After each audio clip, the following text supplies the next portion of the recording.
DK Shiv Kumar को मुस्तकबिल में वजीर आला बनने से रोकने के लिए साजिश के तहत डीके सुरेश को हराया गया है। इसके पीछे सिद्धरामैया की टीम का बड़ा हाथ है।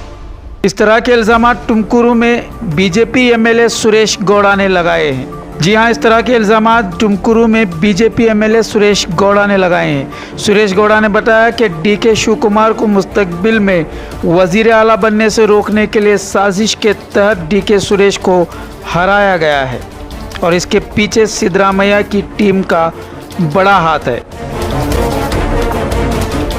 मीडिया से बात करते हुए बीजेपी एमएलए सुरेश गौड़ा ने डीके सुरेश की हार के लिए सिद्धरामैया गिरोह को जिम्मेदार बताया है। उनका कहना है कि आने वाले दिनों में डीके शिव कुमार को वजीर आला बनने से रोकने और उनके सियासी विकार को कम करने के लिए इस तरह की साजिश रची गई है ताकि सिद्धरामैया ही वजीर आला बरकरार रहें। इसके अलावा उन्होंने साफ तौर पर यह भी कहा है कि रियासत की कांग्रेस पार्टी में इस वक्त बाहमी नाइत्तेफाकियों का सिलसिला शुरू हो चुका है।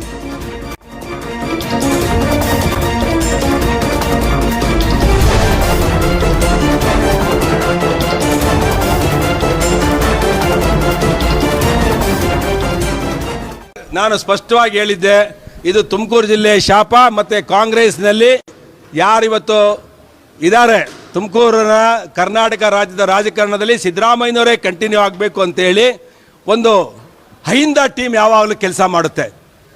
ಆ ಹೈಂದ ಟೀಮ್ ಇವತ್ತು ಸಿದ್ದರಾಮಯ್ಯನವ್ರನ್ನ ಸೇರಿ ಇವತ್ತು ಡಿ ಕೆ ಸುರೇಶ್ ಅವ್ರನ್ನ ಸೋಲಿಸಿದ್ದಾರೆ. ನಾನು ಹೇಳಿದೆ, ಜಾರಕಿಹೊಳಿ ಅವರು, ಪರಮೇಶ್ ಅವರು, ರಾಜಣ್ಣವರು ಮತ್ತು ಸಿದ್ದರಾಮಯ್ಯನವರು ಇಷ್ಟೂ ಜನ ಸೇರಿ ಡಿ ಕೆ ಸುರೇಶ್ ಅವ್ರನ್ನ ಸೋಲಿಸ್ತಾರೆ ಅಂತೇಳಿ ಚುನಾವಣೆ ಮುಗಿದ ತಕ್ಷಣ ಹೇಳಿದೆ. ಒಂದು ತಿಂಗಳ ಹಿಂದೆ, 15-20 ದಿವಸದ ಹಿಂದೆ, ಒಂದು ತಿಂಗಳಿರ್ಬೋದು, ಒಂದು ತಿಂಗಳ ಹಿಂದೆ ಹೇಳಿದೆ. ಅದೇ ಇವತ್ತು ರಿಪೀಟ್ ಆಗಿದೆ. ನಾನು ಹೇಳಿದೆ 2 ಲಕ್ಷ ಓಟಿಂದ ಡಿ ಕೆ ಸುರೇಶ್ ಅವ್ರನ್ನ ಸೋಲಿಸ್ತಾರೆ ಅಂತೇಳಿ, ಅದಕ್ಕಿಂತ ಹೆಚ್ಚಾಗಿ ಸೋಲಿಸ್ಬಿಟ್ಟಿದ್ದಾರೆ. ಅಂದರೆ ಇದು ಸಂಚಿನ ಒಂದು ಭಾಗ. ಡಿ ಕೆ ಶಿವಕುಮಾರ್ ಅವರು ಮುಂದೆ ಮುಖ್ಯಮಂತ್ರಿ ಆಗಬಾರ್ದು, ಅವರ ನೈತಿಕತೆಯನ್ನು ಕುಸಿಬೇಕು ಅಂತೇಳಿ ಮಾಡಿದ್ದಾರೆ. ಶಿವಕುಮಾರ್ ಅವರು ಮುಖ್ಯಮಂತ್ರಿ ಆಗಲ್ಲ, ಈ ಸರ್ಕಾರ ಉಳಿಯಲ್ಲ, ಇಲ್ಲಿಂದ ಪ್ರಾರಂಭ ಆಗುತ್ತೆ ರಾಜಕೀಯದ ಧ್ರುವೀಕರಣ ಅಂತ ಹೇಳಿದೆ. ಕಾಂಗ್ರೆಸ್ನಲ್ಲಿ ಇನ್ನರ್ ಫೈಟ್ ಸ್ಟಾರ್ಟ್ ಆಗುತ್ತೆ ಅಂತೇಳಿ ಇವತ್ತು ಇಲ್ಲೂ ಪ್ರಾರಂಭ ಆಗಿದೆ. ಬೆಂಗಳೂರು ಗ್ರಾಮಾಂತರ ಜೊತೆಗೆ ಅಲ್ಲಿ ಬೆಳಗಾಮಲ್ಲಿ, ಚಿಕ್ಕೋಡಿಯಲ್ಲಿ ಏನು ಇವತ್ತು ಬೆಳಗಾಮಲ್ಲಿ ಸೋತಿದ್ದಾರೆ. ಇವತ್ತು ಸತೀಶ್ ಜಾರಕಿಹೊಳಿ ಅವರು ಲಕ್ಷ್ಮಣ್ ಸವದಿ ವಿರುದ್ಧ ತಿರುಗಿ ಬಿದ್ದಿದ್ದಾರೆ.